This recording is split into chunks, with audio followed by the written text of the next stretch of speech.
台湾先看世界，来看泰国的观光客大量减少，结果高城这个旅游点，一大阵的高山啊，无人饲八肚枵，为着自己减少，几百只的高山啊，就伫咧路边冤家相拍。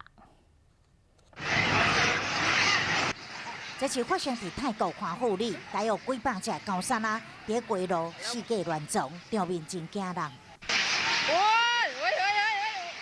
原来这阵高群是为着要抢金蕉，无顾一切真激动的冲浪互相攻击，连当地人拢去高山啊这款的模样惊到。根据了解，泰国华富里是有名的旅游景点，被称为是高城，除了有古老的庙寺甲历史遗迹，嘛是上千上万只野生狗的家园。平常时伊伫街路甲建筑物随意行震动，主要是住伫地方的古庙内面。原本每工拢有游客摕物件互因食，最近受到疫情的影响，观光客减少，无人饲物件，这高山啊好亲像去咬到啊，因此就看到金蕉出现，规阵拢失控，伫街路演出罕见的抢夺大捷。